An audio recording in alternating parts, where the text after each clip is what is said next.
तो ठीक है बेटा, स्टार्ट करते हैं हम अपना अगला chapter, magnetism and magnetic effect of current. इसमें मिक्स्ड क्वेश्चंस हैं, ठीक है।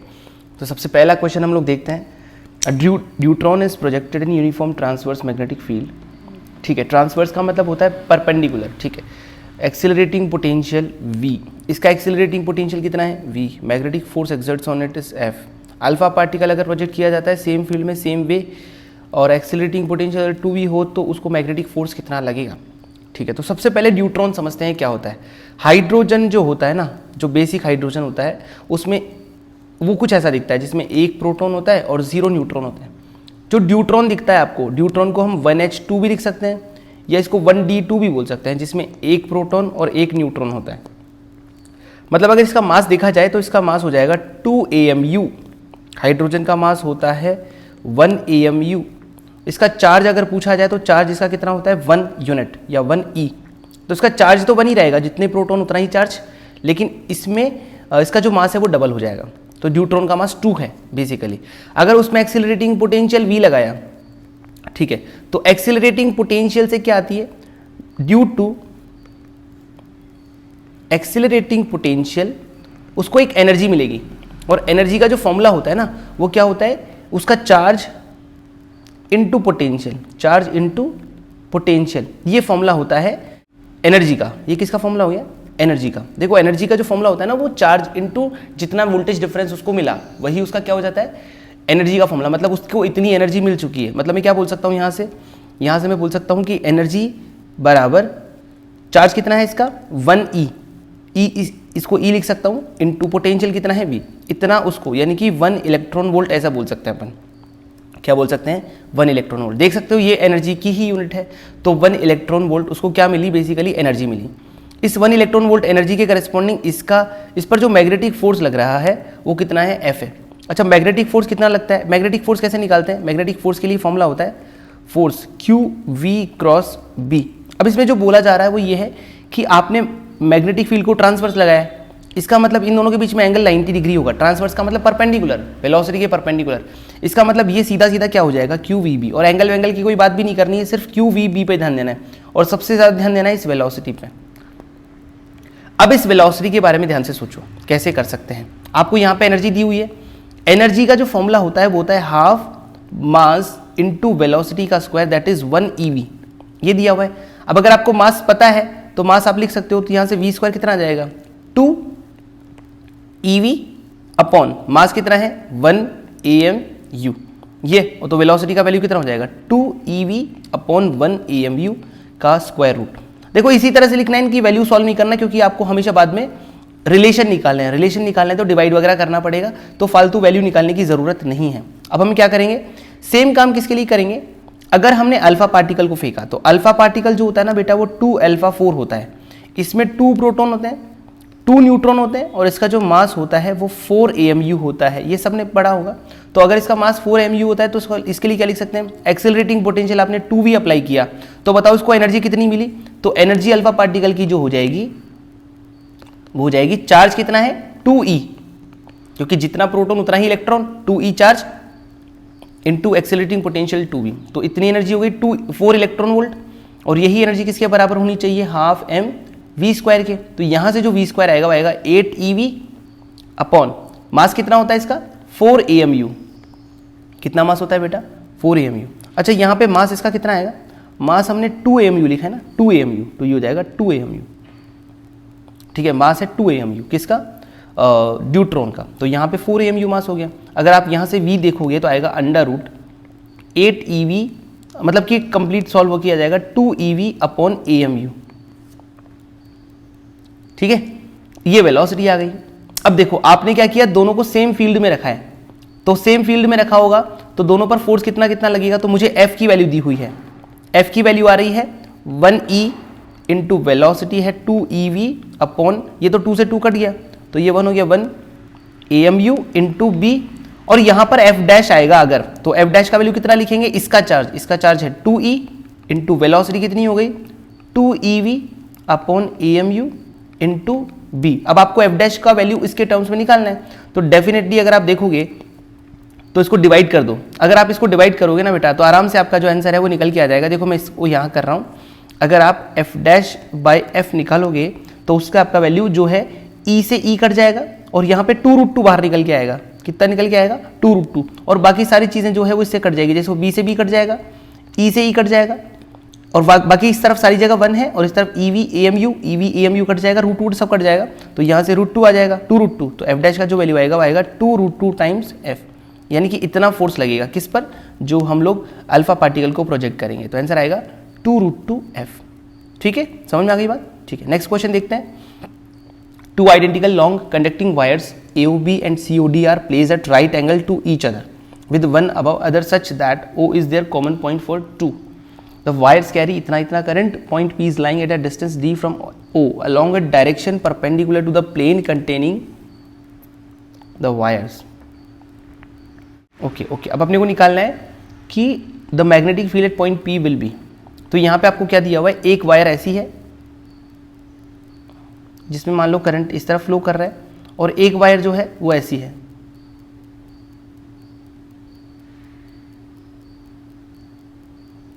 इस तरह से इसके ऊपर से पास हो रही है। समझ में आ गई बात? ये ऊपर से पास होने का मतलब ऐसा है।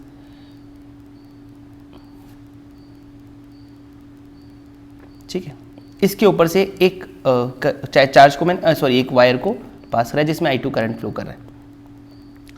अब देखो इन दोनों का जो प्लेन होगा ना, प्लेन तो वही है जिसमें ये रखी हुई है, वो पॉइंट तो दोनों का कॉमन है, बस उसको थोड़ा सा ऊपर करके और बाईपास कर दिया गया, बस उसको वहीं रखना है। अब हमें डी पॉइंट देखना है। डी पॉइंट कहाँ लाई कर रहा है? D point is lying at a distance D from O. O से डी डिस्टेंस अवे है और along a direction perpendicular to the plane. देखो प्लेन तो इनका यही हो जाएगा, प्लेन तो इनका यही हो जाएगा। तो अगर मुझे P पॉइंट की बात करनी है तो P पॉइंट इस प्लेन के अंदर नहीं होगा। यहां पे लिखा हुआ ना, जो P पॉइंट है वो lying at a distance D from O along a direction perpendicular to the plane. मतलब इस प्लेन के परपेंडिकुलर कोई भी पॉइंट होगा तो डेफिनेटली इस प्लेन के परपेंडिकुलर जो पॉइंट होगा ना वो थोड़ा ऊपर मिलेगा अपने को। ये ऊपर ऐसे मैंने मान लिया इस जगह है, वो मैं थोड़ा ऊपर बना रहा हूं उसको।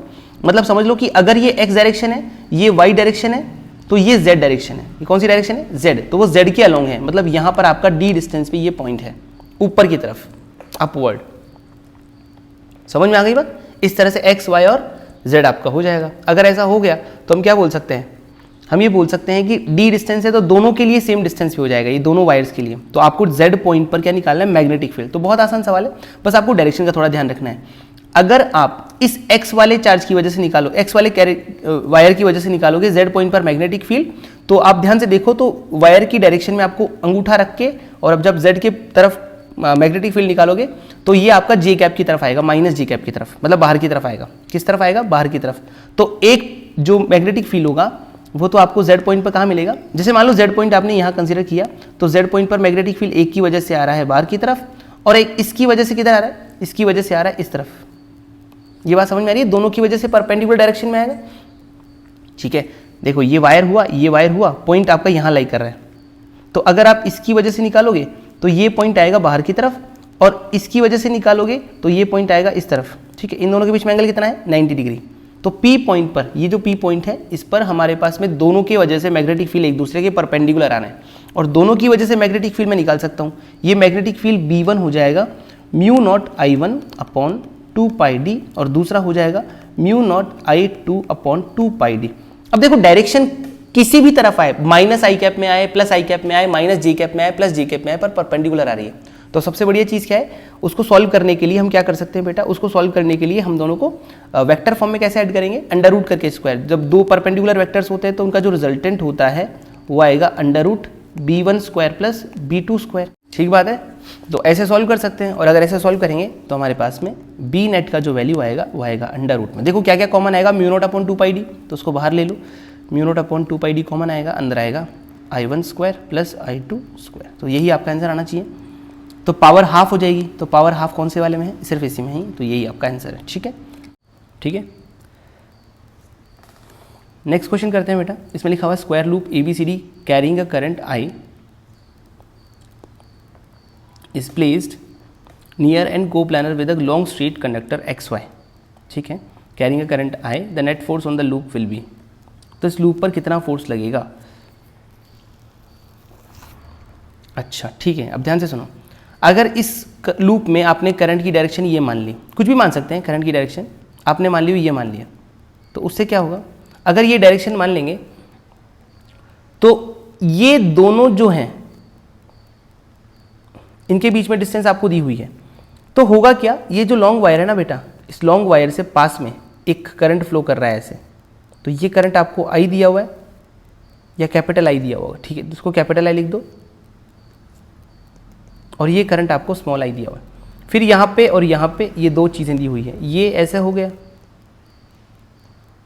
देखो ये जो करंट है ना, ये वाला करंट, इस करंट कैरिंग वायर पे जो फोर्स लगेगा वो फोर्स आपको निकालना पड़ेगा और ये फोर्स भी आपको निकालना पड़ेगा। तो अब यहाँ पे दो चीज़ें होंगी, वापस से कुछ थोड़ा सा ट्रिक यूज़ करते हैं। आपके पास में जो वायर है वो है बी सी, और यहाँ पे क्या है डी और ए। अगर आप BC वायर की बात करो, BC वायर की, तो BC वायर ऐसी रखी हुई है, उसमें करंट कैसे आ रहा है, ऐसे आ रहा है, इसमें करंट कैसे आ रहा है, ऐसे। तो आप सिर्फ BC वायर की अगर बात करो तो BC वायर पे फोर्स कितना आएगा, BC वायर पे फोर्स निकालने के लिए वायर पे फोर्स कितना होता है, IDL cross B, force on wire, तो ये हो जाएगा IL क्रॉस B।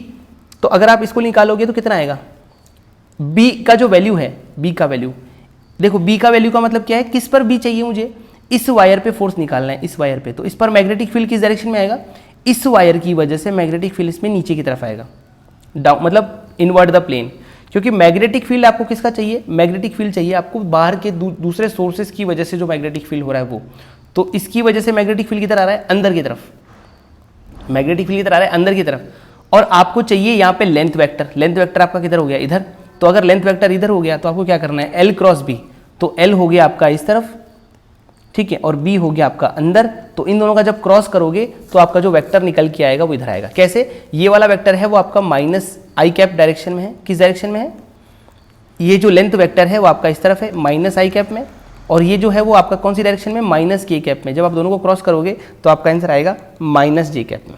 ये तो क्रॉस प्रोडक्ट का सिंपल सा रूल है, तो ये माइनस जे कैप में आंसर आएगा। मतलब ये जो फोर्स आएगा इसको मैं थोड़ी देर के लिए मान लेता हूँ F, बट ये कौन सी डायरेक्शन में, माइनस जे कैप में।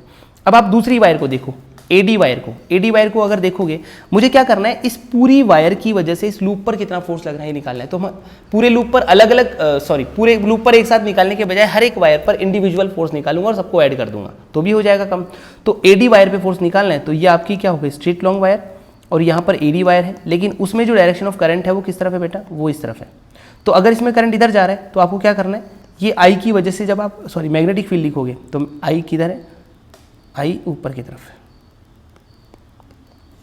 अगर इसमें मैग्नेटिक फील्ड लिखोगे तो पहले मैग्नेटिक फील्ड चाहिए, तो मैग्नेटिक फील्ड इधर आया। अब आपको चाहिए फोर्स का फॉर्मूला वापस से IL क्रॉस B करना है।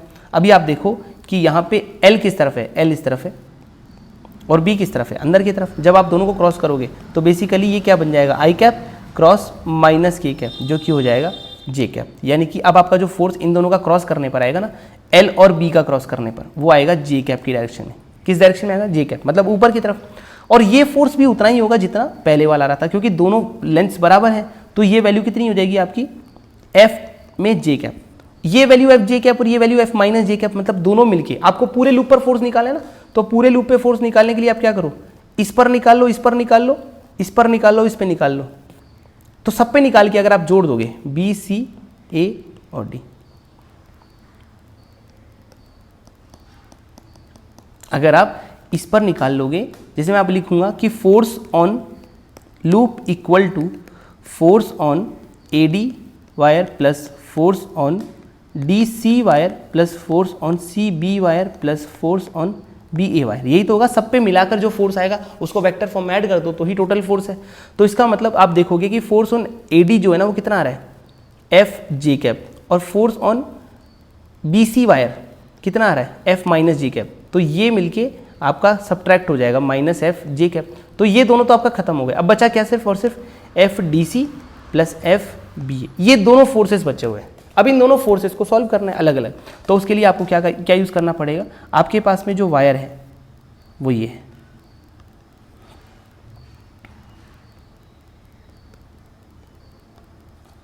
ये कैपिटल आई है, करंट। अब देखो ये जो डिस्टेंस है ये कितनी है बेटा, L/2, और इसकी लेंथ कितनी है, साइड इसकी है लेंथ L। अब आपको मैग्नेटिक फोर्स निकालना है, तो मैग्नेटिक फोर्स का फॉर्मूला वापस से देखो, आई एल क्रॉस बी होता है। कितना होता है? I L cross B. I L cross B निकालना है तो इसका क्या मतलब है? इसका मतलब ये है कि इस पर मैग्नेटिक फील्ड निकालो। तो मैग्नेटिक फील्ड हर जगह फिक्स है। कितना है मैग्नेटिक फील्ड? अगर आप इस वायर की बात करो और इस वायर की बात करो, दोनों को साथ में सॉल्व कर लेते हैं। इसमें करंट इस डायरेक्शन में फ्लो करेगा, ठीक है, इधर वाली वायर में। ये दोनों पे तो हमने निकाल लिए, बाकी खत्म हो गया। तो अब इस वायर की बात करेंगे तो इस वायर के हर पॉइंट पर मैग्नेटिक फील्ड कितना होगा? इस वायर की हर पॉइंट पर मैग्नेटिक फील्ड अंदर की तरफ होगा, जिसका वैल्यू हो जाएगा mu naught I upon 2 pi into L by 2। Straight long wire की वजह से मैग्नेटिक फील्ड का फॉर्मूला ये आ गया। और अगर आप इस पर फोर्स निकालोगे तो फोर्स का फॉर्मूला आएगा, क्योंकि एल है इसका नीचे की तरफ और बी किधर है? अंदर की तरफ। तो एल क्रॉस बी करोगे या आई क्रॉस बी करोगे, तो एल क्रॉस बी करोगे तो किस तरफ आएगा? राइट साइड में आएगा, क्योंकि आप किससे क्रॉस करोगे? माइनस जे कैप क्रॉस माइनस के कैप। तो इसका आंसर आएगा आई कैप की तरफ। तो ये आ जाएगा आपका आई कैप। आई कैप मतलब इस तरफ फोर्स लग रहा है, तो फोर्स की डायरेक्शन जो है वो आएगी आई कैप में।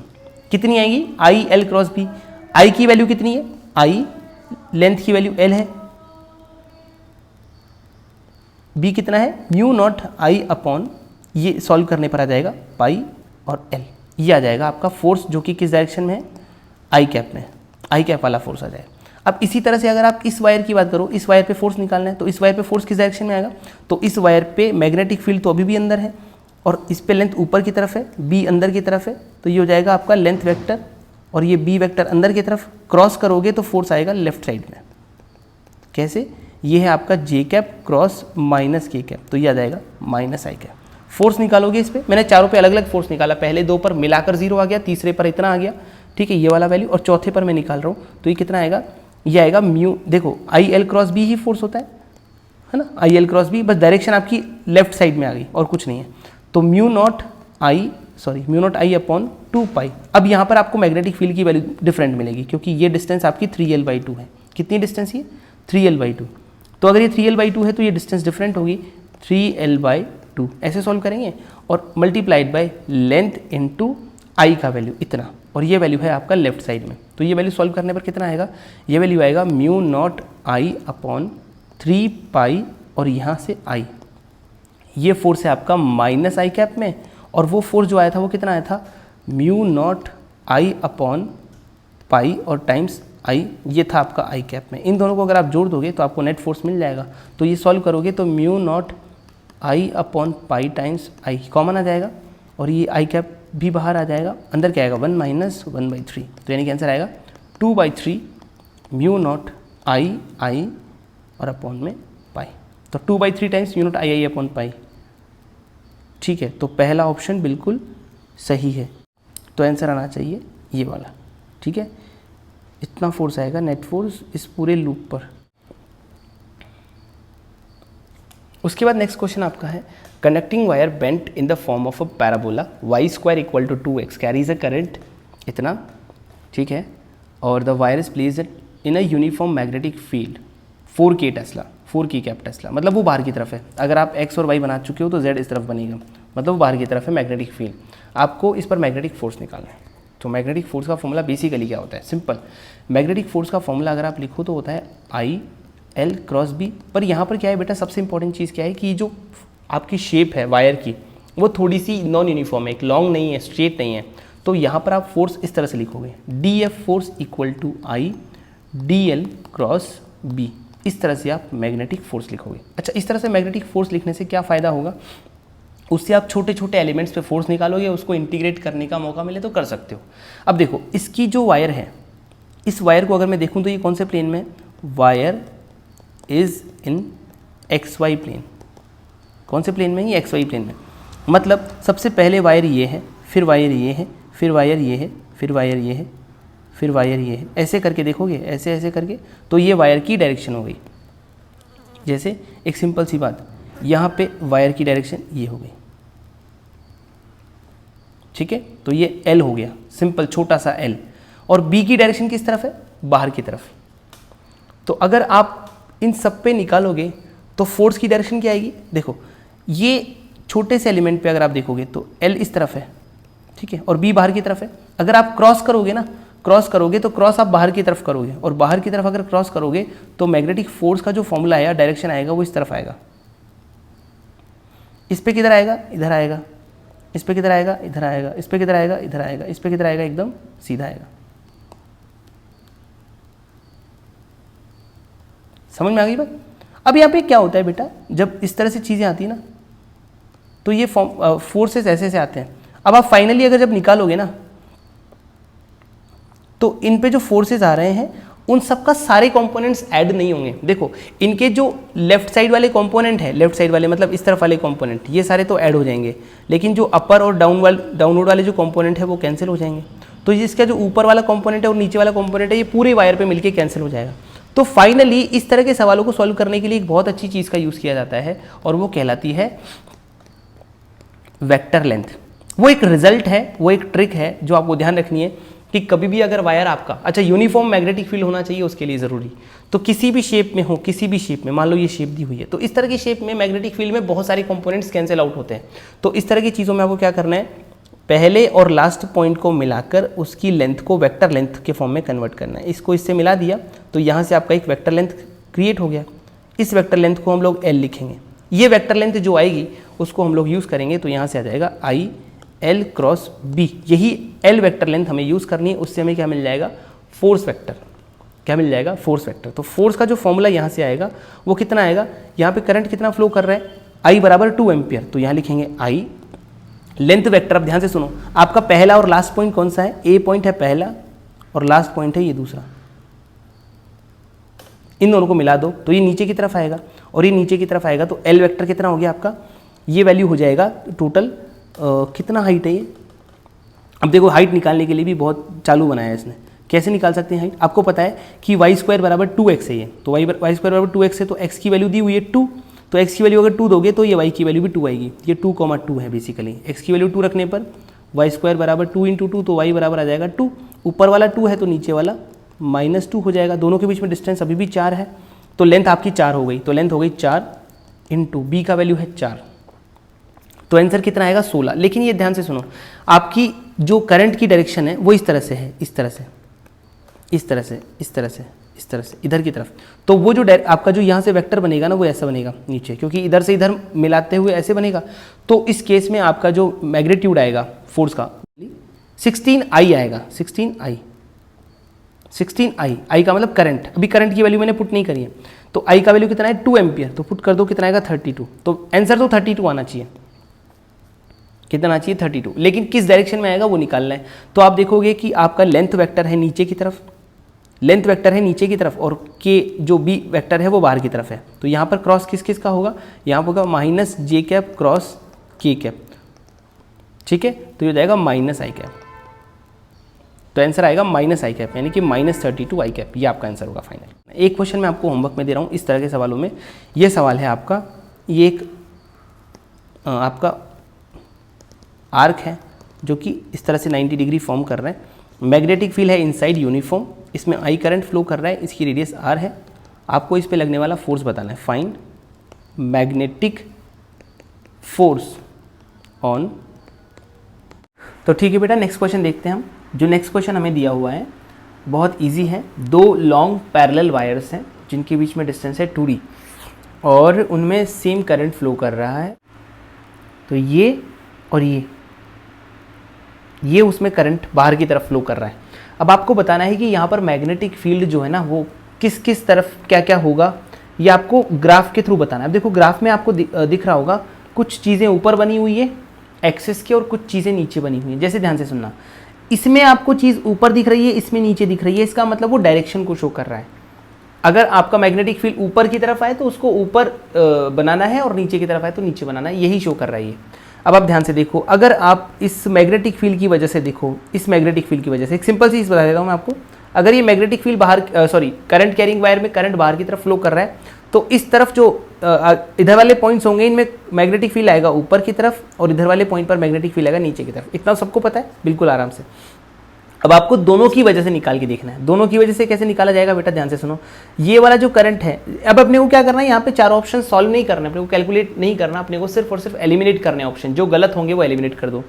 एक सिंपल सी चीज़ मैं समझता हूँ यहाँ से कि अगर मैं इस तरफ का कोई पॉइंट लेता हूँ तो यहाँ पर अपने पास में ए और बी 2 वायर्स हैं, तो ए और बी दो वायर्स की वजह से इस पॉइंट की अगर मैं बात करूं पी पॉइंट की, तो पी पॉइंट पर मैग्नेटिक फील्ड इसकी वजह से भी ऊपर आएगा और ए की वजह से भी ऊपर आएगा, दोनों की वजह से मैग्नेटिक फील्ड ऊपर ऊपर आएगा। और दोनों की वजह से अगर मैग्नेटिक फील्ड ऊपर आया तो आप देखोगे कि इस तरफ ऊपर होना चाहिए। अब ऊपर कौन सी जगह है इस तरफ? ऊपर अगर आप देखोगे तो इसमें है, यहां पर नहीं है, यहां पर भी नहीं है और यहां पर भी नहीं है। मतलब आंसर कौन सा सही होना चाहिए? थर्ड। अब आप एक बार पूरा कंफर्म चेक कर लो, हालांकि ये बिल्कुल सही होगा क्योंकि आपका बाकी किसी ऑप्शन में ऊपर नहीं दिया हुआ यहाँ पे, तो इसका मतलब ये कंफर्म सही है। अगर आप इस तरफ का कोई पॉइंट लो तो इसमें आपका मैग्नेटिक फील्ड इसकी वजह से नीचे आना चाहिए, ए की वजह से भी और बी की वजह से भी नीचे आना चाहिए, जैसा कि मैंने यहाँ बताया। तो ऐसा इसमें है, इसमें भी और इसमें भी है। लेकिन अब और दूसरी चीज क्या देखना है, आपको पता है कि बीच में एक पॉइंट डेफिनेटली ऐसा आएगा। मतलब अब देखो ऐसे सोचो कि आप है ना, मान लो चेक कर रहे हो तो ए भी सही हो सकता है आपका और डी भी सही हो सकता है, ठीक है। ये तो गलत हो गया, इसको तो हटा दो, ठीक है। एक बार अपन मान लो कि स्टार्टिंग में ये वाला पॉइंट चेक नहीं करें तो सारे पॉइंट्स की वजह से चेक कर लो, तो आपको बिल्कुल कंफर्म हो जाएगा कि बिल्कुल सही है। तो अगर आपने बीच में कोई पॉइंट लिया तो इस पॉइंट पर डेफिनेटली इसकी वजह से मैग्नेटिक फील्ड ऊपर होगा ए की वजह से, और बी की वजह से किधर होगा बेटा? नीचे। तो इसका मतलब डेफिनेटली बीच में एक पॉइंट होगा जिसपे जीरो आएगा, क्योंकि करंट दोनों में बराबर है और एकदम मिडिल पॉइंट पे जीरो आएगा। तो जीरो किस में है? इसमें है, इसमें भी है और इसमें भी है, पर ये तो गलत ही हो गया। तो आपका सी और डी में से ये ऑप्शन होना चाहिए। अब डी ऑप्शन में आप देखोगे तो अगर आप बी के जस्ट पास में देखोगे, जस्ट पास में यहां पे, तो ए के जस्ट पास और बी के जस्ट पास अगर आप देखोगे तो ए के जस्ट पास यहां वाले पॉइंट पर मैग्नेटिक फील्ड होगा ऊपर की तरफ बहुत ज्यादा और नीचे की तरफ कम, मतलब ऊपर की तरफ ही होगा, मतलब ऐसा। और बी के जस्ट पास वाले पॉइंट पर देखोगे तो मैग्नेटिक फील्ड नीचे की तरफ होगा। तो इसका मतलब मैग्नेटिक फील्ड कुछ ऐसा आएगा, मतलब आप देख सकते हो। तो इसका मतलब आंसर कौन सा सही है? ओनली 3। आप हर तरह से चेक कर सकते हो, तो आंसर सिर्फ 3 सही आएगा। बाकी आपका पहले ही ऑप्शन में क्लिक हो गया था कि इस पॉइंट पर मैग्नेटिक फील्ड इधर ऊपर आना चाहिए, जो कि सी ऑप्शन में। सिर्फ इस तरह से हम सवाल कर सकते हैं। बेसिकली आपको एलिमिनेशन यूज करना है, यहाँ पे एलिमिनेशन करके आप सारा सवाल कर सकते हो। नेक्स्ट क्वेश्चन है अपना, इसमें दिया हुआ है हमें the magnetic force acting on a charge particle of charge -2 microcoulomb in magnetic field of 2 tesla in Y direction when the particle velocity is, क्या वेलोसिटी दी हुई है? 2i cap plus 3j cap into 10⁻6 metres per second. ये velocity है, तो ये velocity vector हो गया। चार्ज का वैल्यू जो है वो -2 माइक्रोकूलम है, तो आपको -2 माइक्रोकूलम ध्यान रखना है कि ये नेगेटिव है। और 2 टेस्ला जो है वो वाई डायरेक्शन में, मतलब ऊपर की तरफ। यहाँ पर आपको मैग्नेटिक फील्ड दिया हुआ है 2 टेस्ला अलोंग वाई डायरेक्शन, मतलब जे कैप में। आपको फोर्स का वैल्यू जो है वो फाइंड करना है, फोर्स किधर लगेगा। तो फोर्स का वैल्यू क्या होता है बेसिकली? ये तो सिंपल सा सवाल है एकदम, क्यू वी क्रॉस बी। अब देख लो यहाँ पे चार्ज नेगेटिव है, इसका उसका ध्यान जरूर रखना। वी क्रॉस बी तो हम कर लेंगे, वी क्रॉस बी तो सिंपली इनको मल्टीप्लाई करके आ जाएगा। तो ये जे कैप की तरफ है, तो देखो जब हम वी क्रॉस बी करेंगे ना बेटा, तो वी क्रॉस बी क्या आएगा हमारा? 2i cap plus 3j cap into 2j cap और मल्टीप्लाइड बाई 10⁻6। अब आपको पता है कि आई कैप क्रॉस जे कैप जो होता है वो के कैप होता है, और जे कैप क्रॉस जे कैप जो होता है वो 0 होता है। तो ये तो 0 हो जाएगा जब ये इससे मल्टीप्लाई होगा, लेकिन आई कैप क्रॉस जे कैप के कैप हो जाएगा, तो बन जाएगा 4 इंटू 10⁻6 टाइम्स के कैप, इतना बन जाएगा ये, ठीक है। तो ये आपका 4 इंटू 10⁻6 बन जाएगा। अब आपको किससे मल्टीप्लाई करना है? इसको चार्ज से मल्टीप्लाई करना है। तो चार्ज की वैल्यू कितनी है? -2 माइक्रोकूलम। तो ये तो आ गया वी क्रॉस बी का वैल्यू। अब ये जो -2 माइक्रोकूलम है, इसका मतलब ये होगा कि ये के कैप में जो आपका फोर्स आया ना, ये सिर्फ और सिर्फ पॉजिटिव चार्ज पे लगता तब होता। अभी आपका चार्ज निगेटिव है, तो आप सिंपली क्या करो, फोर्स का वैल्यू लिख दो -2 into 10⁻6 into V cross B का वैल्यू आया 4 इंटू 10⁻6 के कैप। तो आपका आंसर कितना आ रहा है? -8 के कैप। न्यूटन में कितना आएगा? -8 के कैप, यानी कि 8 न्यूटन आएगा, लेकिन निगेटिव जेड डायरेक्शन में। 8 न्यूटन इन -z डायरेक्शन, क्योंकि यहाँ पे माइनस आ रहा है। ये सिंपल सा वी क्रॉस बी का वैल्यू जो है वो के कैप में आ रहा है, लेकिन आपका चार्ज निगेटिव है, तो आपका फोर्स विपरीत यानी कि ऑपोजिट डायरेक्शन में लगेगा। फोर्स अगर ऐसे लग रहा होता उसकी जगह नीचे लगेगा, क्योंकि चार्ज भी तो नेगेटिव है, -2 माइक्रोकूलम, इसलिए नीचे लगेगा फोर्स, ठीक है। नेक्स्ट क्वेश्चन है आपका, loop in the shape of an equilateral triangle of side L is suspended between the pole pieces of a permanent magnet such that B is in plane of the loop. If due to a current I in the triangle, torque tau acts on it, the side L of the triangle is. देखो यहाँ पर एक loop बना हुआ है जो कि equilateral triangle के फॉर्म में है। किस फॉर्म में? इक्विलेटरल ट्रायंगल के फॉर्म में है। साइड L है उसकी, suspended between the pole pieces of a permanent magnet such that B के लिए आपको क्या बोला जा रहा है बेटा, मतलब इसको इस तरह से कर दिया कि परमानेंट मैग्नेट जो है उनके बीच में इसको सस्पेंड किया जा रहा है। टॉर्क का जो फॉर्मूला होता है ना वो क्या होता है बेसिकली, टॉर्क का जो फॉर्मूला होता है, टॉर्क का फॉर्मूला होता है आपका बी आई ए और साइन थीटा, और यहाँ पर लूप का टर्न्स तो एक ही है तो B I A sine theta हो जाएगा। साइन थीटा के लिए भी कोई दिक्कत नहीं है क्योंकि ये एंगल जो है वो 90 डिग्री होगा, क्योंकि जो ए एंगल, ये थीटा एंगल होता है ना वो यहाँ पे 90 डिग्री हो जाएगा, क्योंकि जो मैग्नेटिक फील्ड है वो तो इसी लूप में है, इसी प्लेन में है, और एरिया वेक्टर बाहर की तरफ है, तो एंगल कितना हो गया 90 डिग्री। तो आपका जो आंसर बनना चाहिए टॉर्क का वो ऐसा आएगा बी आई और एरिया वेक्टर। अब आपको एरिया वेक्टर ढंग से लिखना है। एरिया वेक्टर क्या लिखेंगे हम लोग, एरिया वेक्टर लिखेंगे यहाँ पे बी, करंट कितना है आई, और एरिया वेक्टर लिखा जाएगा √3/4 इंटू एल स्क्वायर, ये एरिया वेक्टर हो जाएगा, और साइन कितना आएगा ये 90 डिग्री, ये आ जाएगा हमारा टॉर्क। तो हमें निकालना क्या है बेसिकली, साइड एल का वैल्यू आ जाएगा 4 टॉ अपॉन बी आई √3, और ये साइन 90 डिग्री 1 हो गया, this is equal to L square. तो यहाँ से एल का जो वैल्यू आएगा वो आएगा 2 times tau upon B I √3 whole power 1/2। ये सिंपल सी चीज़ है जो हमें यहाँ यूज़ करनी, बाकी यहाँ पे ज़्यादा दिमाग नहीं लगाना है, हमें सिर्फ इतना देखना है कि जो मैग्नेटिक फील्ड आएगा वो इस लूप के प्लेन में आ रहा है, मतलब प्लेन में मतलब ऐसे, मतलब एरिया वेक्टर जो होगा वो बाहर की तरफ होगा, तो दोनों एक दूसरे के परपेंडिकुलर हो जाएंगे। ठीक है, तो कौन सा ऑप्शन सही आ रहा है, 2 tau upon B I √3 half power. तो बेसिकली यही ऑप्शन है, क्योंकि हाफ पावर तो इसी में ही है और √3 भी अंदर आना चाहिए, so this should be the correct one. Next question आपको बोल रहा है an electron having kinetic energy T is moving in a circular orbit of radius r perpendicular to a uniform magnetic induction B. If kinetic energy is doubled and magnetic induction tripled, the radius will become। देखो बेटा simple सी बात है, अगर एक electron है तो electron अगर सर्कुलर मोशन कर भी रहा है मैग्नेटिक फील्ड के प्रेजेंस में जिसका वैल्यू B है, तो उसका जो रेडियस होता है सिंपली वो होता है mv/qb, बिल्कुल सिंपल सी चीज़ है। अभी इसको अपन अगर मैग्नेटिक फील्ड एम और वी के फॉर्म में लिखने से बढ़िया हम अगर इसको से लिखें कि इसकी काइनेटिक एनर्जी को अगर मैं लिखूंगा तो आता है हाफ mv², इसके मोमेंटम को लिखूंगा तो mv आएगा। तो यहाँ पर जो mv है ना उसको थोड़ा सिंप्लीफाई करके अगर लिखेंगे तो p²/2m जो होता है ना बेटा वो काइनेटिक एनर्जी के बराबर होता है आपका। किसके बराबर होता है, काइनेटिक एनर्जी के। तो इससे हम लोग बहुत सारी चीज़ें कर सकते हैं। कैसे, ये जो mv है आपको दिख रहा है वो क्या लिखा जा सकता है, √2m और काइनेटिक एनर्जी अपॉन नीचे कितना आएगा QB। अब आपने क्या किया, रेडियस जो थी पहले वो थी r, अभी क्या किया हमने कि काइनेटिक एनर्जी को तो डबल कर दिया, मतलब काइनेटिक एनर्जी को कर दिया हमने डबल, और मैग्नेटिक इंडक्शन यानी कि B को कर दिया हमने ट्रिपल। तो जो न्यू रेडियस आएगी उसको मैंने r' मान लिया, तो जो r' है वो यहाँ से क्या लिखी जाएगी, √2, मास उतना ही है, काइनेटिक एनर्जी कितनी है डबल हो गई तो 2Ke, और मैग्नेटिक इंडक्शन को मैंने ट्रिपल कर दिया, तो बस ये हो गया। और नीचे तो सिर्फ नॉर्मली लिखा जाएगा ना, तो नीचे तो रूट जो है वो नहीं लगेगा, नीचे क्या लिखा जाएगा Q × 3B। अब देखो इन दोनों को सॉल्व करने के लिए r/r' निकाल लो, r/r' का वैल्यू जो आएगा √2mke से √2mk डिवाइड हो जाएगा, और ये कितना आएगा 1। देखो ऐसे कर सकते हैं 2mke upon QB × 3QB upon √4mke। ठीक है, तो QB से QB कट गया 3, और ये हो जाएगा आपका √2, यानी कि r/r' इक्वल टू √2। तो r' का जो वैल्यू आ रहा है वो कितना आ रहा है बेटा, √2/3 टाइम्स r, जिसको हम लोग ऐसे भी लिख सकते हैं कि √2/9 टाइम्स r, 2/9 पूरा रूट के अंदर हो तो इसका आंसर आ जाएगा हमारा ये वाला, बिल्कुल सही। ठीक है, इस तरह से हमें करना है, बिल्कुल सिंपल सा सवाल है। ऐसे काफ़ी सारे सवाल हमें मिलते हैं जिनमें सिर्फ और सिर्फ आपको क्या निकालना होता है, एक चीज़ को दूसरी चीज़ से कनेक्ट करके डिवाइड करके रेशियो निकालना होता है। ऐसे कम से कम 4-5 सवाल आपको बार बार हर एग्जाम में मिलेंगे। ठीक है, नेक्स्ट क्वेश्चन हमें करना है, circular loop of radius A carrying a current I is placed in 2-dimensional magnetic field। ठीक है, the center of the loop coincides with the center of field।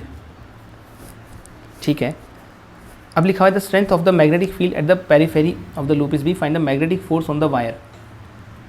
तो एक सिंपल सी चीज़ आपको बताते हैं बेटा, यहाँ पे strength of the magnetic field जो है वो दिया हुआ है आपको, और 2-डायमेंशनल मैग्नेटिक फील्ड है यहाँ पे। तो जो मैग्नेटिक फील्ड है उसकी वैल्यू कितनी है, उसकी वैल्यू है आपके लिए इस तरीके से, B की वैल्यू है इस तरफ, अभी ये B है, इधर ये B है, इधर ये B है, तो B की वैल्यू हर जगह अलग अलग है। तो अगर आपको फोर्स निकालना है तो सबसे पहली बात ये वाली चीज़ आप दिमाग से निकाल दो कि इस पर फोर्स 0 होगा, क्योंकि फोर्स 0 होने के लिए क्या ज़रूरी है, force 0 if magnetic field is uniform. For a loop, पर यहाँ मैग्नेटिक फील्ड यूनिफॉर्म नहीं है। अब मैं आपको समझाता हूँ इसमें। बेसिकली अगर आप इस लूप को ध्यान से देखो तो इस लूप में क्या हो रहा है, इस लूप में करंट फ्लो कर रहा है। करंट किस तरफ फ्लो कर रहा है, चलो ये करंट की डायरेक्शन हो गई। अब इसके छोटे छोटे एलिमेंट्स को आप ध्यान से देखो, जैसे इस एलिमेंट की बात करते हैं, मैग्नेटिक फील्ड किस तरफ हो गया, इस तरफ। तो इसमें फोर्स कितना लगता है, I D L cross B. एक छोटा सा डी एल आपने ये ले लिया, तो डी एल इस तरफ हो गया। तो डी एल अगर क्रॉस बी करोगे तो इस पर जो फोर्स लगेगा वो किस तरफ आएगा, डी एल है आपका ऊपर और बी है इस तरफ। क्रॉस करने का मतलब है जे कैप क्रॉस आई कैप करोगे तो ये आ जाएगा आपका माइनस के कैप। क्या आएगा, माइनस के कैप, यानी कि अंदर की तरफ फोर्स लगेगा। मतलब फोर्स की डायरेक्शन इस छोटे से एलिमेंट्स पर किधर आएगी, अंदर की तरफ। सिंपल सी बात। अगर आप इसी तरह से इस पर करोगे तो इस पर करंट किधर फ्लो कर रहा है, इधर। मैग्नेटिक फील्ड किधर है, ऊपर की तरफ। तो इस पर भी फोर्स किधर लगेगा बेटा, अंदर की तरफ। Force is inside.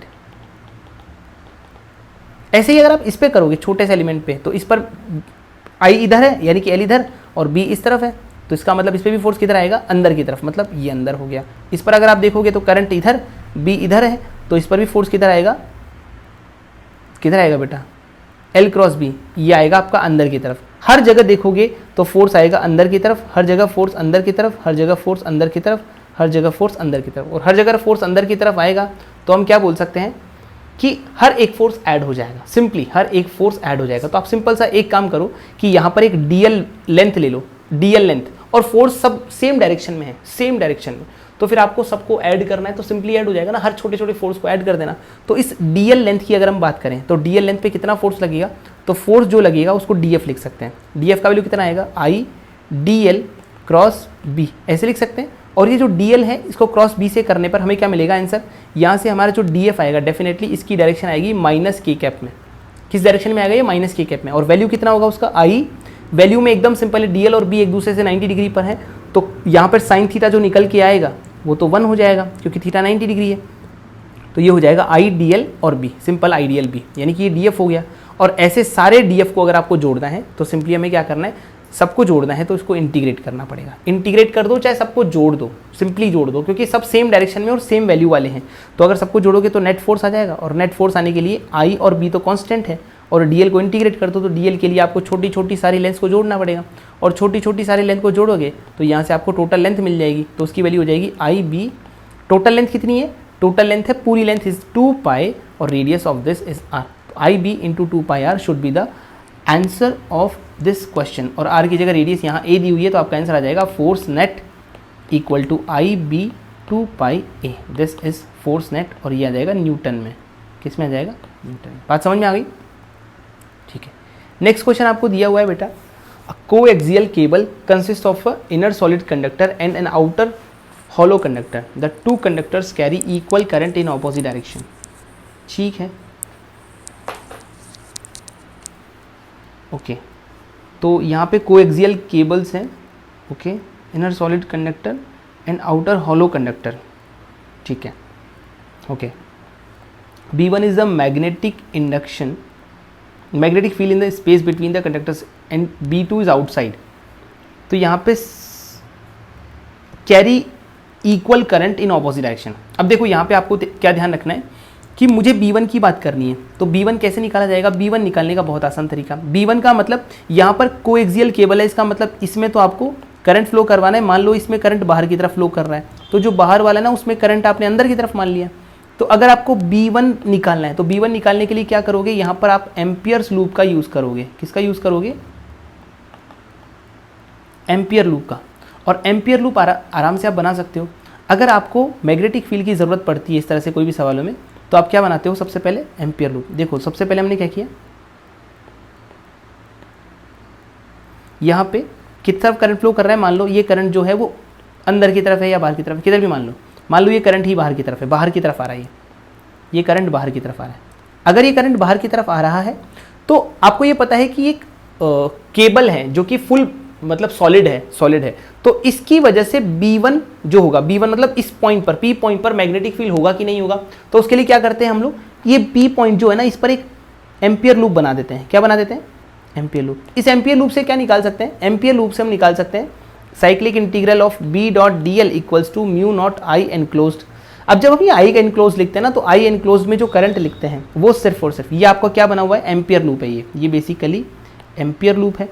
और अगर आप इसको बनाओगे ना, तो इस B1 के लिए जो करंट होगा वो करंट कौन सा वाला लिया जाएगा, अगर मैं इसकी वैल्यू आई मान ली और इसकी वैल्यू माइनस आई मैंने मान ली, माइनस आई का मतलब ये अंदर की तरफ फ्लो कर रहा है करंट उसमें, बाहर वाले में, लेकिन इक्वल एंड ऑपोजिट है। तो B1 के लिए जब आप करंट लिखोगे तो सिर्फ अंदर वाला करंट लिखना पड़ेगा, तो उसमें आप म्यू नॉट आई लिखोगे ओनली। तो यहाँ पर B1 का जो वैल्यू है वो तो नॉन जीरो आएगा। ध्यान से सुनो, ये जो B1 है ना, बेसिकली ये B1, इसमें करंट की वैल्यू एक ही आ रही है, तो B1 जो आएगा वो नॉन जीरो आएगा। लेकिन जब आप B2 की बात करोगे, B2 मतलब एक पॉइंट बाहर है, बाहर मतलब यहाँ पर कहीं है, या तो उधर मान लो या इधर मान लो। ये जो B2 होगा, जब इसके लिए आपको सॉल्व करना पड़ेगा, तो इसके लिए आप क्या करोगे, एम्पियर लूप कुछ ऐसा बनाओगे। और अगर एम्पियर लूप ऐसा बना, तो इस एम्पियर लूप के लिए अगर आपको ध्यान से देखना है, तो मैग्नेटिक फील्ड कैसे निकाला जाएगा, cyclic integral of B.dl equals to mu naught I enclosed. तो इनक्लोज्ड करंट कितना आ रहा है, इसकी इनक्लोज करंट में देखोगे तो ये जो अंदर केबल है इसमें करंट बाहर आ रहा है, कितना करंट आ रहा है बाहर, आई। और जो ये वाली केबल है इसमें करंट अंदर जा रहा है, कितना, आई करंट। तो दोनों करंट बराबर बराबर है, इक्वल है, लेकिन ऑपोजिट डायरेक्शन में। ये बाहर की तरफ आ रहा है, ये अंदर की तरफ जा रहा है, तो दोनों का सम कितना हो जाएगा, जीरो। मतलब इस एम्पियर लूप के लिए, ये जो बाहर वाला एम्पियर लूप बनाया, इसके लिए आई एनक्लोज कितना हो गया बेटा, जीरो। तो यहाँ पर कितना लिखा जाएगा, बराबर जीरो। तो यहाँ से जो B आएगा वो जीरो आ जाएगा, यानी कि जो B2 है ये वाला वैल्यू ये जीरो है। तो ऐसे ऑप्शन 2 है, लेकिन B1 जो है वो जीरो नहीं है, तो आंसर आना चाहिए 3। ठीक है, for this question. Next question है आपका, a thin rectangular magnet suspended freely has a period of oscillation equal to t.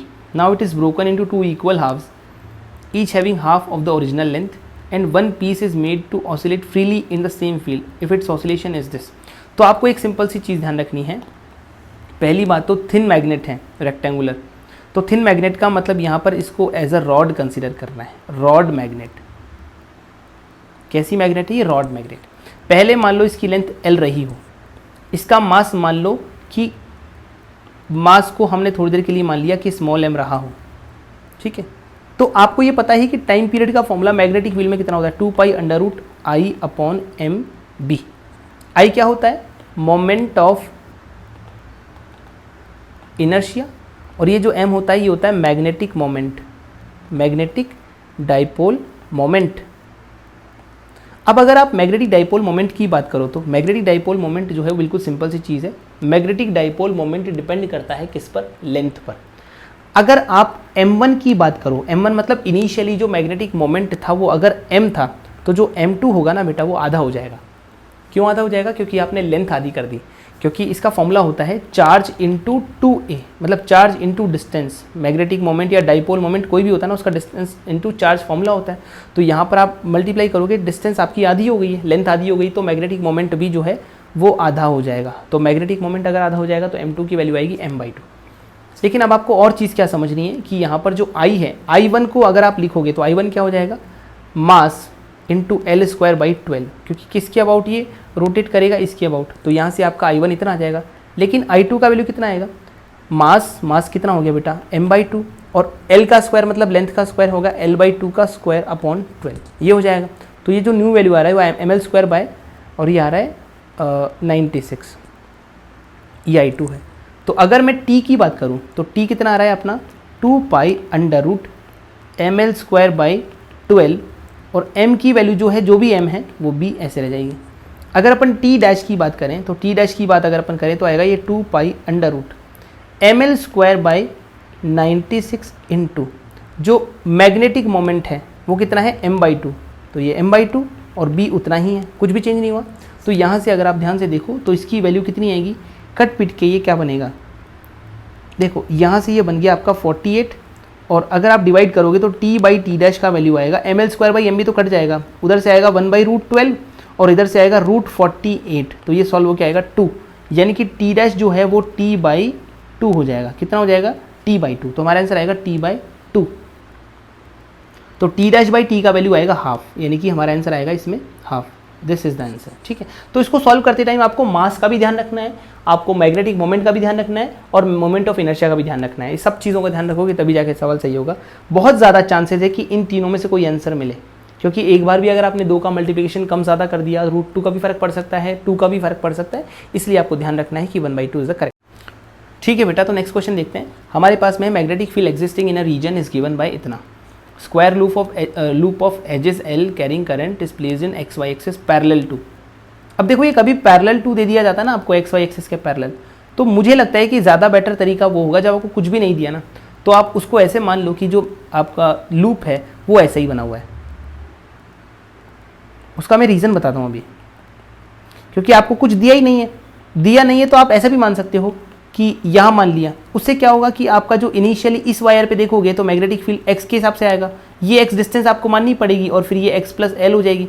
तो ये दोनों पर आप मैग्नेटिक फील्ड देखोगे तो वैल्यू मिलेगी आपको कुछ अलग अलग, तो उससे आपका सवाल थोड़ा सा कॉम्प्लिकेटेड हो जाएगा।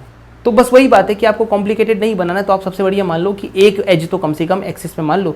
उससे क्या होगा कि आपको ये पता है कि मैग्नेटिक फील्ड कैसे चेंज हो रहा है।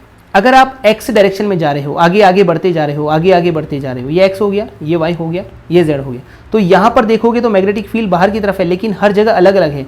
आगे बढ़ते जाओगे तो मैग्नेटिक फील्ड की वैल्यू हर जगह डिफरेंट आ रही है। मैग्नेटिक फील्ड हर जगह चेंज होते जा रहा है, और मैग्नेटिक फील्ड हर जगह चेंज होते जा रहा है, तो आप सबसे बढ़िया चीज़ है ना कि एक वायर तो कम से कम यहाँ कंसिडर करो। अब आपके पास में जो वायर है वो ABCD लूप बना रहा है, तो यहाँ पे अगर DC वायर की बात करें, DC वायर की, तो DC वायर में मान लो कि आपने करंट ऐसे फ्लो करवाया सब जगह, ऐसे ऐसे ऐसे, तो जो DC वायर है उसमें करंट कैसे फ्लो कर रहा है, ऐसे, और बाकी दूसरे वायर में करंट ऐसे फ्लो कर रहा है। तो इस वायर के करंट की अगर बात करें, इस वायर के, तो करंट जो होगा उस वजह से मैग्नेटिक फील्ड की वजह से जो फोर्स लगेगा उसकी डायरेक्शन अगर आप देखोगे तो आपका करंट जो है इन DC वायर, ऐसे सवाल हमने किए हुए हैं, उसमें हमने क्या माना है बेटा कि चारों वायर्स पे अलग अलग फोर्स निकाल लो और फिर मैग्नेटिक फोर्स निकाल लो, फील्ड देख के फोर्स निकालो।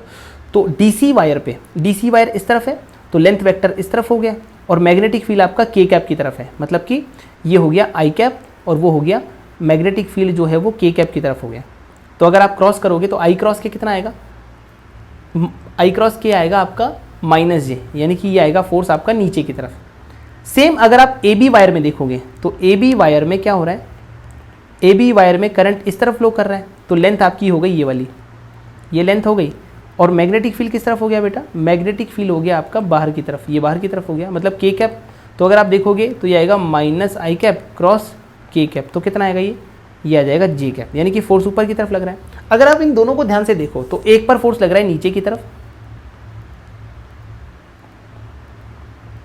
और एक पर फोर्स लग रहा है ऊपर की तरफ, मतलब ये हुआ कि इस पर फोर्स नीचे लगेगा, इस पर फोर्स ऊपर लगेगा। और थोड़ी सी अगर समझदारी दिखाएं तो हम ये देख सकते हैं कि इस पर, इस वाली वायर पे जितना फोर्स लगेगा ना, क्योंकि जो चेंज इसमें आएंगे अकॉर्डिंगली वही चेंज इसमें आएंगे, तो इन दोनों पर फोर्स इक्वल लगेगा, क्योंकि सेम चेंज हो रहे हैं ना ऊपर से नीचे पे, तो DC और AB वायर में फोर्स इक्वल लगेगा, मतलब फोर्स ऑन DC वायर और force on AB wire are equal, but ये दोनों ऑपोजिट डायरेक्शन में, क्योंकि एक पर फोर्स नीचे लग रहा है, एक पर फोर्स ऊपर लग रहा है, तो कुल मिला के दोनों जीरो हो जाएंगे। और जनरली ऐसा होता भी है, अगर एक लूप पर आपको फोर्स निकालने होते हैं ना, तो दो वायर तो ऐसी मिलती है जिन पर मिलाकर फोर्स जीरो हो जाता है, जिससे आपका सवाल बहुत ईजी हो जाता है।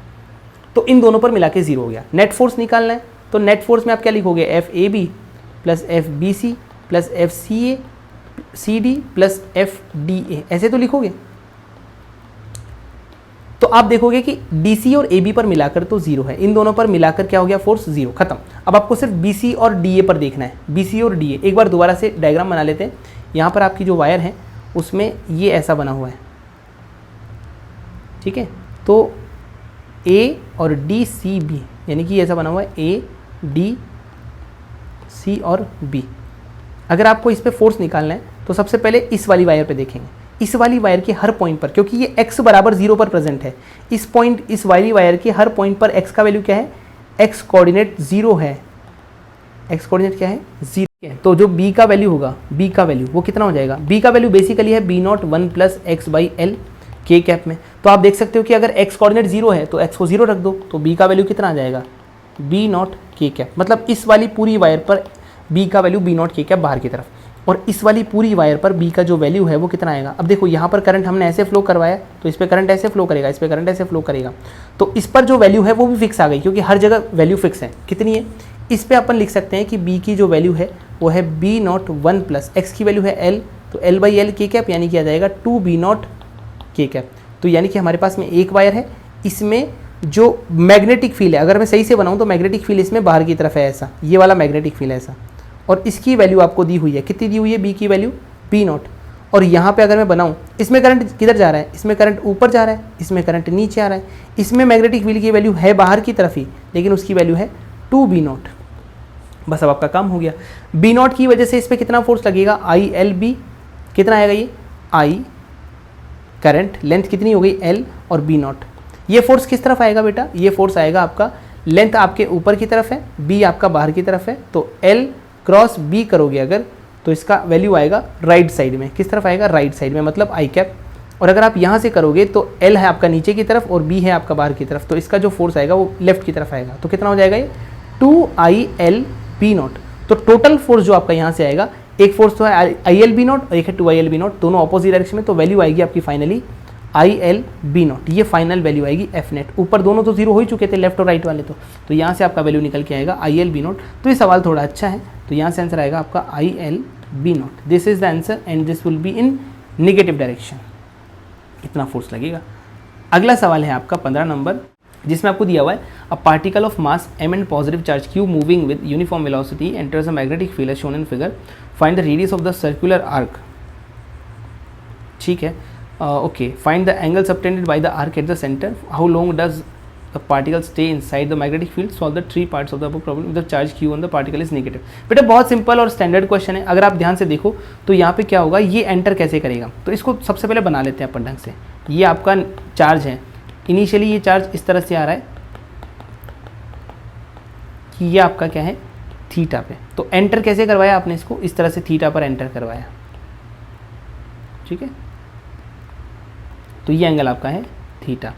तो पहले आप एक काम करो, इससे ये निकालो कि फोर्स किस डायरेक्शन में लगेगा। तो मैं फोर्स की डायरेक्शन आपको बता दूं कैसे निकालते हैं, क्यू वी क्रॉस बी। अगर आप फिंगर्स को सही सॉल्व करके और फोर्स की डायरेक्शन निकालोगे तो वेलोसिटी इस तरफ है और बी अंदर की तरफ है, तो उससे फोर्स की डायरेक्शन आएगी आपकी ये वाली, फोर्स की डायरेक्शन ही आ जाएगी। और जो फोर्स की डायरेक्शन होती है ना बेटा, वही आपका सेंटर होता है उस सर्कुलर मोशन का। क्या होता है, सेंटर। और अगर ये फोर्स की डायरेक्शन है तो सेंटर बन चुका है, और अगर सेंटर बन चुका है तो डेफिनेटली ये सेंटर हो जाएगा। सेंटर अगर ये हो जाएगा तो आप देख सकते हो ये आर्क कुछ ऐसा बनेगा जिसका सेंटर यहाँ लाई कर रहा है। और अगर ये सेंटर आ चुका है तो आप बोल सकते हो कि ये वैल्यू जो आपकी है ये आपका सेंटर हो जाएगा और यही रेडियस हो जाएगी। तो रेडियस तो हम आसानी से निकाल सकते हैं। रेडियस कैसे निकाली जाएगी, रेडियस निकालना बहुत आसान है। रेडियस के लिए तो क्या ज़रूरी है, रेडियस तो वही है, कितनी हो जाएगी, आर बराबर, क्योंकि यहाँ पर वेलोसिटी और मैग्नेटिक फील्ड एक दूसरे के परपेंडिकुलर हैं, तो आर का जो वैल्यू है वो तो फिक्स है, M V by Q B. But main चीज़ क्या है कि ये पूरा का पूरा कंप्लीट सर्कल यहाँ फॉर्म नहीं करेगा। जो है इसमें मेन चीज़, पहला पार्ट तो इसका क्या है, रेडियस ऑफ द सर्कल। तो radius of the circular arc वो तो सिंपल ही है, वही आएगी, आर बराबर M B by Q B, क्योंकि वेलोसिटी भी वही है, क्यू भी वही है, और वेलोसिटी और मैग्नेटिक फील्ड एक दूसरे के परपेंडिकुलर हैं, तो रेडियस तो वही आएगी ना। ठीक है, लेकिन यहाँ पर जो आर्क बनेगा उसका जो एंगल है वो कितना होगा, तो आर्क का एंगल कितना होगा ये अपने को निकालना है। तो एंगल कैसे निकाला जाए, तो एंगल निकालने के लिए बहुत अच्छा तरीका मैं आपको बताता हूँ, ध्यान से सुनो। अगर आप इसको ध्यान से देखो तो ये वाला एंगल थीटा है, तो ये एंगल कितना होगा, ये वाला एंगल जो हो जाएगा वो 90 माइनस थीटा होगा, क्योंकि ये परपेंडिकुलर है, तो ये 90 माइनस थीटा हो गया। अगर ये 90 माइनस थीटा हो गया तो अपन क्या बोल सकते हैं कि ये एंगल भी कितना हो जाएगा, 90 माइनस थीटा, क्योंकि दोनों पैरेलल हो गए ना, ये और ये पैरेलल हो गए। तो ये एंगल अगर 90 माइनस थीटा ये वाला, तो ये भी 90 माइनस थीटा, और ये भी कितना हो जाएगा, 90 माइनस थीटा, मतलब ये दोनों एंगल 90 माइनस थीटा है। तो उसने कितना एंगल सबटेंड किया, तो उसके लिए आपको क्या करना है, इसमें लिखा हुआ क्या है, find the angle subtended by the arc at the centre. तो कितना एंगल सबटेंड किया, ये टोटल, तो ये टोटल एंगल कितना हो गया, 180 डिग्री माइनस 2 थीटा, ये टोटल एंगल हो गया। समझ में आ गई बात। So this is total angle subtended by charge at centre. Centre पे ये टोटल एंगल सबटेंडेड हो गया। ठीक है, अब इसमें लिखा हुआ है how long does the particle stay inside the magnetic field. ठीक है, हाउ लॉन्ग डज इट, तो इसका मतलब कितने समय तक रहेगा। तो आपको एक चीज पता है कि अगर सब कुछ सही होता, मतलब एक सिंपल सी बात है कि अगर ये मैग्नेटिक फील्ड होता और ये पार्टिकल ऐसे एंटर करता, ऐसे ऐसे एंटर करके, और अब मैग्नेटिक फील्ड में ये रोटेट करता, तो ऐसे रोटेट करता। उस टाइम पर जो इसकी रेडियस अगर आर वही आती है, आर बराबर M V by Q B, लेकिन उस टाइम पर इसका जो टाइम पीरियड आता है वो आता है 2 पाई एम अपॉन क्यू बी।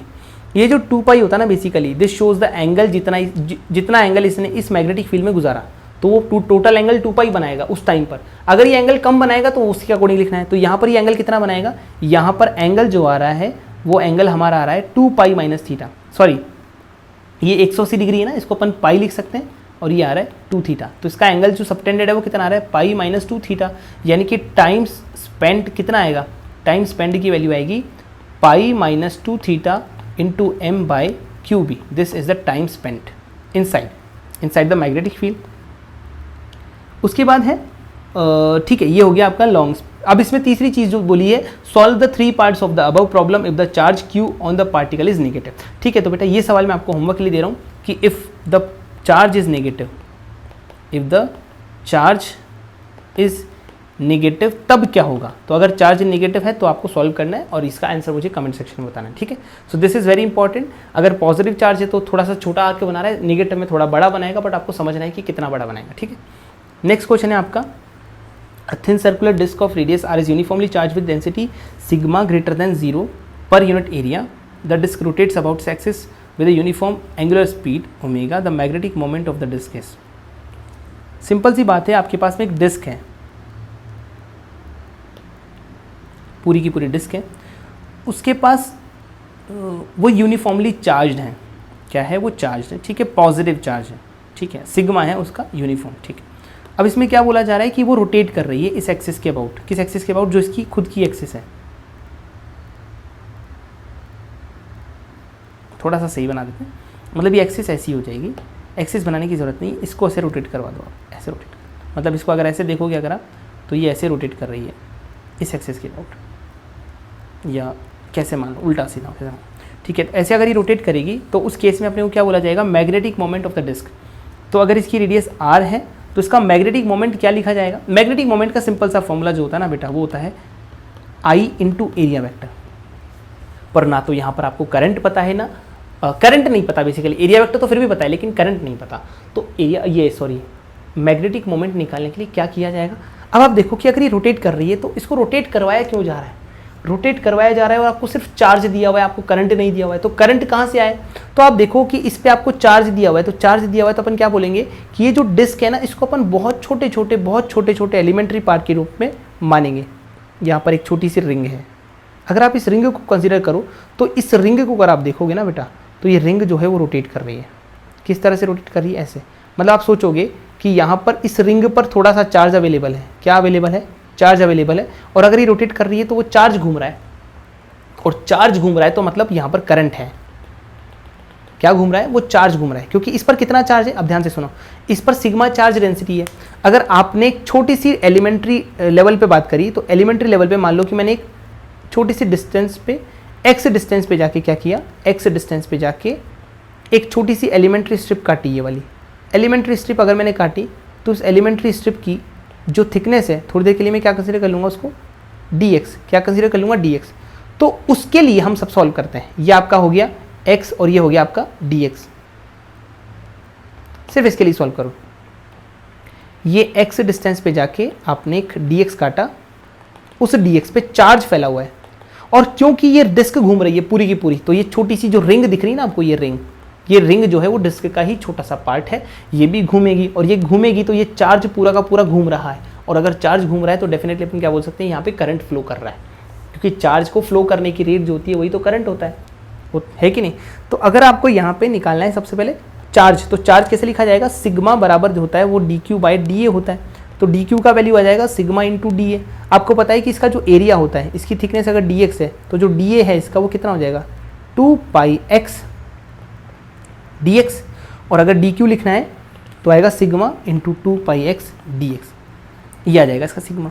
अब इसमें करंट कैसे निकाला जाएगा, देखो इस पे जो चार्ज है ना बेटा, उस चार्ज को देखो, आई का जो फॉर्मूला होता है वो होता है dq बाई dt। अगर यूनिफॉर्म चार्ज है तो उसको ऐसे लिख सकते हैं q by t।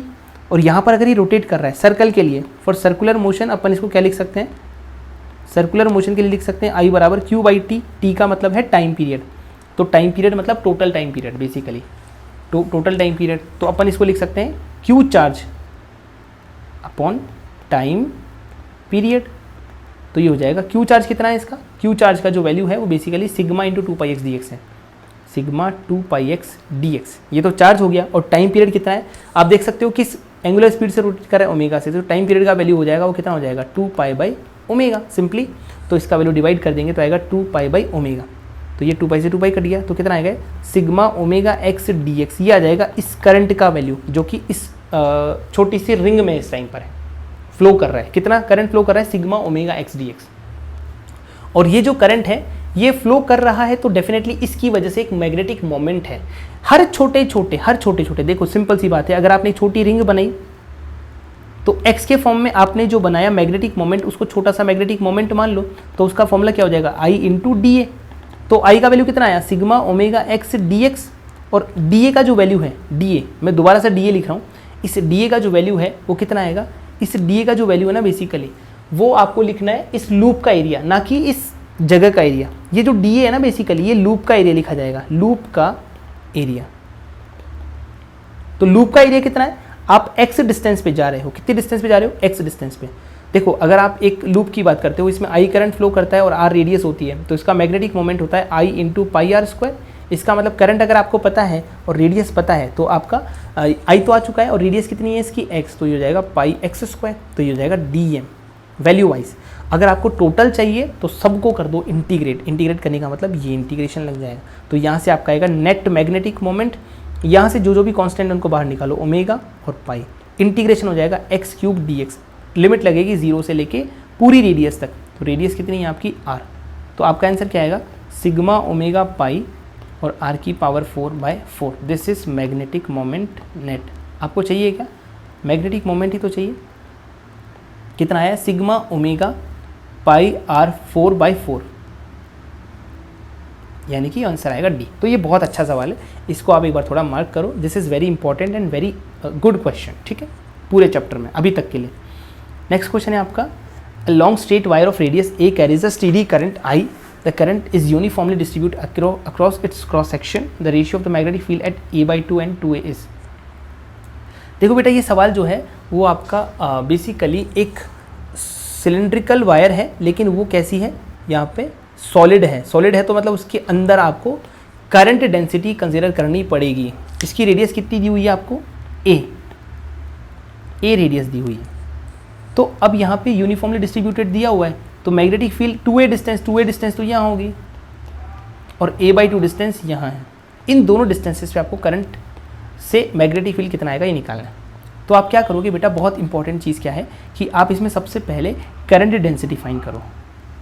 Current density ये तो एकदम स्टैंडर्ड क्वेश्चन है। तो करंट डेंसिटी कैसे फाइंड की जाती है, I बराबर होता है, सॉरी ये होता है करंट डेंसिटी बराबर होता है I अपॉन एरिया। J को लिखता हूँ मैं current density, that is equal to current upon total area. तो करंट कितना है I, टोटल करंट जो है वो I है, तो इसका वैल्यू आ जाएगा I अपॉन, और एरिया कितना है πa²। This is current density, जब भी जरूरत पड़े इसके यूज़ कर लेंगे। अब आप क्या करोगे, अगर आपको उस स्ट्रेट वायर में अंदर की तरफ किसी a point distance a/2 distance पे मैग्नेटिक फील्ड निकालना है, तो आप सिर्फ यहाँ तक के लिए ही लोगे सारी चीज़ें। और यहाँ पर आप क्या बना लोगे, एम्पियर लूप बनाए, ये एम्पियर लूप बना दे, बस आपका काम हो गया। एम्पियर लूप बनाया ना, तो जैसे ही एम्पियर लूप बनाया ना तो सिर्फ आपको इसके अंदर का करंट कंसीडर करना है। तो आप क्या लिखोगे, B इंटू जो आपका लेंथ है इस लूप का, तो डेफिनेटली लेंथ कितना है a/2, क्योंकि आपका जो फॉर्मूला होता है वो होता है B.dl। सब कुछ यहाँ पर एकदम यूनिफॉर्म हो जाएगा, तो इसलिए ये जो डॉट प्रोडक्ट है ये भी 1 हो जाएगा, और dl का वैल्यू मल्टीप्लाई कर दोगे आप, क्योंकि b जो है वो वहाँ पे यूनिफॉर्म होगा। ये जो लूप आपने बनाया ना, लूप का मतलब यहाँ पर ये आपने बीच में ये जो लगाया ना, इसको हटा दो एक बार। लूप का मतलब होता है ये, सिर्फ इतना। और इस लूप पे अगर आप ध्यान से देखो तो हर जगह पे जो B है ना, वो मैग्नेटिक फील्ड जो है वो dl के साथ में क्या है, सेम डायरेक्शन में है। तो B और dl मल्टीप्लाई हो जाएंगे, B इंटू a/2 बराबर, यहाँ होता है म्यू नॉट I एनक्लोज्ड, तो म्यू नॉट तो आ जाएगा, और I का जो फॉर्मूला हो जाएगा, I का फॉर्मूला हो जाएगा current density into area. I बराबर क्या हो जाएगा, करंट का फॉर्मूला हो जाएगा J इंटू एरिया।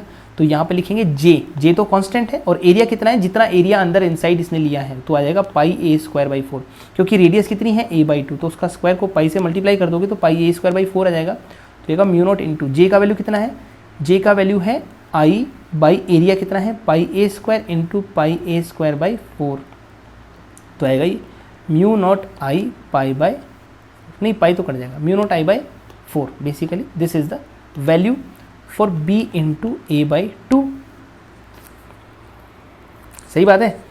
तो यहाँ से b का वैल्यू आएगा 2, नहीं 2 तो कट जाएगा, mu naught I upon 2a। Simply b का वैल्यू आ गया अंदर की तरफ, इनसाइड, जिस पे आपको चाहिए था।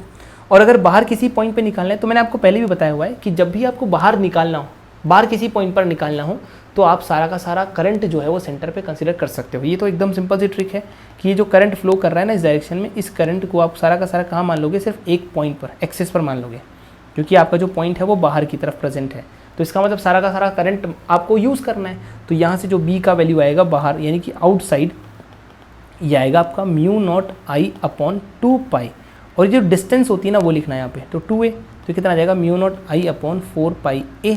अब ये डिस्टेंस अगर आप देखोगे तो दोनों में कितना फ़र्क है, आपको निकालना है ratio of the magnetic field at a/2 and 2a। तो a/2 पर कितना आया, b inside upon b outside. b inside आ रहा है आपका mu naught I by 2a, और जो b आउटसाइड है वो आ रहा है mu naught I upon 4 pi a। ठीक है, तो आप इसको सॉल्व करोगे तो ऊपर आ जाएगा आपका 2 पाई। कितना आ जाएगा, 2 पाई। तो आंसर आना चाहिए 2 पाई। एक्चुअली एक चीज़ अपनी कोई ना कोई मिस्टेक हुई है यहाँ पे, पाई से पाई कहीं ना कहीं अपन ने काट दिया है। b into A by 2 mu naught I by pi A square,